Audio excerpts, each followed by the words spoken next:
Il occupe paisiblement ses journées dans cette forêt, à l'entretien de ses palmiers à vin qui lui fournissent 2 litres par jour.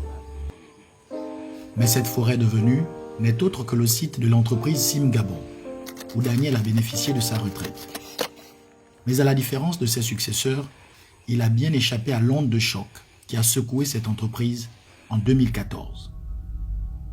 La fermeture de l'usine de clinker de Ntoum.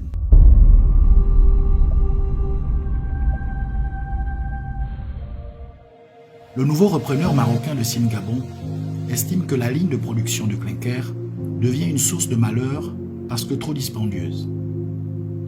Il décide alors de sa fermeture. C'est le début d'une longue descente aux enfers.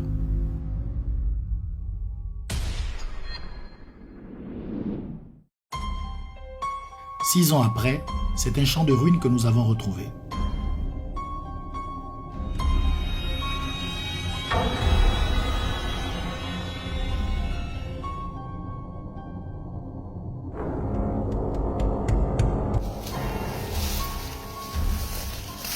La Nouria, le restaurant jadis réservé aux cadres, est complètement délabré.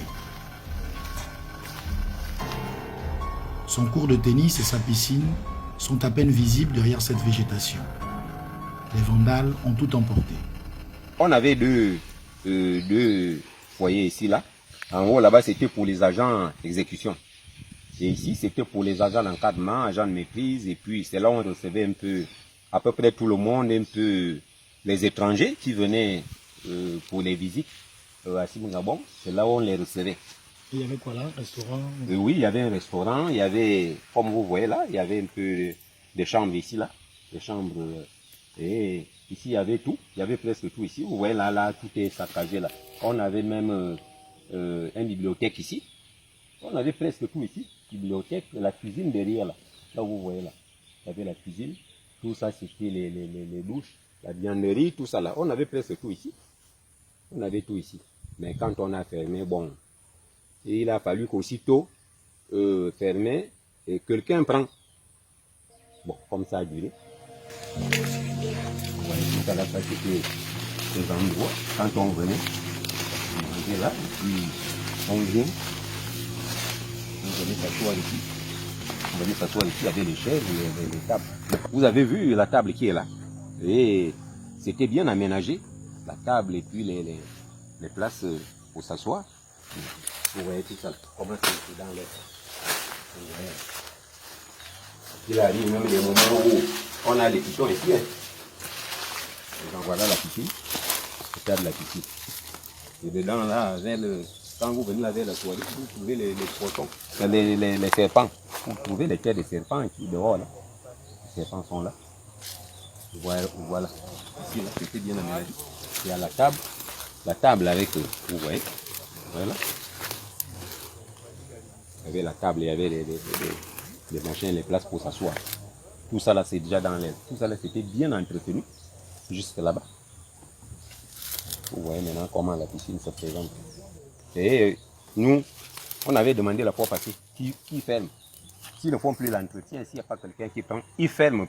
Puisque nous, on habite en haut là. Nous, on est en haut. Quand on est en haut là, regardez nos maisons là. Il y a le bruit ici. Mais le jour que quelque chose va arriver, nous, on craint que on va nous interpeller. Parce que nous qui habitons tout près là. Vous voyez, c'est affreux à voir. Mais la cimenterie, c'était une société vraiment État qui a fait ses merveilles jusqu'à l'année 2014. Mais à la cimenterie, quand tu venais à la cimenterie, tu avais le goût de travailler dans une société nationale. On était la seule société qui produisait le clinker et fabriquait du ciment. C'est-à-dire on fabriquait le clinker ici à Ntoum et on faisait la mise en sac à l'usine de Vendo. Donc c'était comme ça. Alors, à la cimenterie, on avait des structures. Il y avait des structures qui pouvaient faire en sorte que les travailleurs ne partent pas loin. En Ntoum, aller prendre peut-être quelque chose. Là où vous avez vu l'air déjà envahi, là, c'est le mess. On appelait le mess la Noria. La Noria, il y avait des chambres, il y avait la piscine, il y avait des terrains de basket. Tout était réuni. Et de l'autre côté, vous avez le foyer Andreto. C'est-à-dire que tu pouvais venir au foyer, si la bière coûtait 450, tu pouvais l'acheter à 250 la bière. Et là, il y a le terrain de volley, le terrain de basketball, et plus haut, il y a le terrain de football. Tout était réuni pour rendre heureux nos enfants. Alain Brice vient régulièrement sur ce terrain de football où sont enfouis ses plus beaux souvenirs de sportif. Il a encore la nostalgie des séjours de gloire. J'ai connu dans le football des monsieur comme Louba, Sosa Dinalo, Michel Minko, qui ont joué ici, là, qui nous ont battus. Et le deuxième match, c'était, ils nous ont battus ici, quoi, c'est 5-1, avec Michel Minko.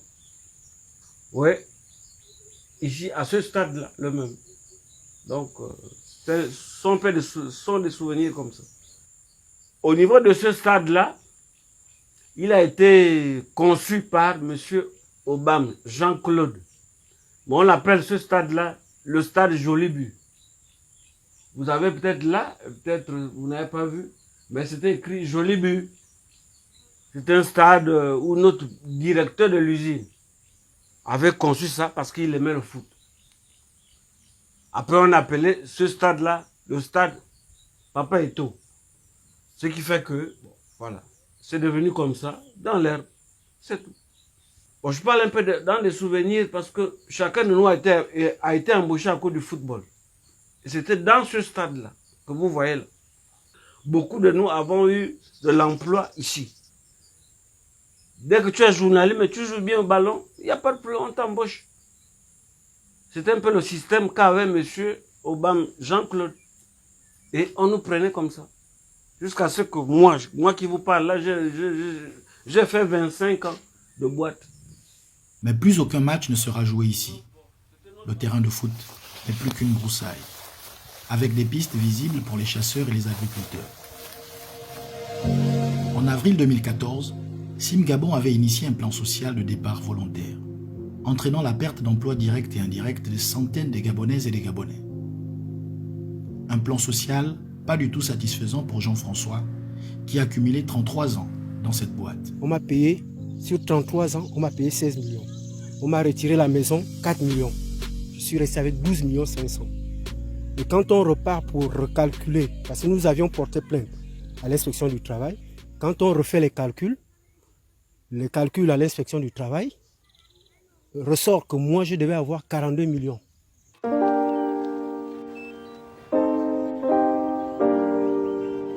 Si une partie des ex-employés qui a pu racheter des logements y vit encore, d'autres bâtisses restent inhabitées et plongées dans des hautes herbes.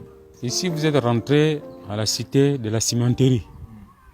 Et la cité de la cimenterie, c'est l'ancienne cité construite par Sim Gabon pour ces travailleurs d'astreinte.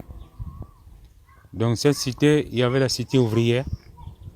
Derrière moi, vous avez la cité des cadres et la cité des agents de maîtrise, regroupés dans une seule cité. Ici, c'était une merveille. Quand vous arriviez ici avant, à la cité de la cimenterie, il y avait des lampadaires. Tout était débroussé. Tout était clean. Ici, là où vous voyez, c'était le goudron.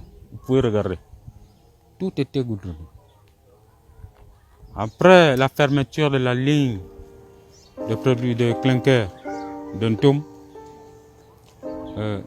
on avait chaque travailleur qui voulait devait acheter sa maison. Donc en ce moment, la vie n'est plus la même. Parce que chacun doit entretenir chez lui. Là où vous voyez les hautes herbes là, c'est des parties qui ne regardent personne. Mais si tu as acheté la maison chez toi et qu'il y a l'herbe, tu débrousses chez toi. Les ex-agents n'ont plus que des souvenirs de ces avantages sociaux que fournissait la défunte entreprise. Beaucoup aujourd'hui sont partis, à la recherche d'un autre emploi. D'autres, proches de la retraite, n'ont eu d'autre choix que de rester. La cité de Simgabon est devenue un simple quartier d'Untum, confronté aux problèmes de route et de transport. On n'entendra plus les vrombissements des bus affectés au transport du personnel et des élèves, ni les cris des supporters de Simon Sport. La cité s'est fortement vidée, un calme plat, propice à la méditation, y règne désormais.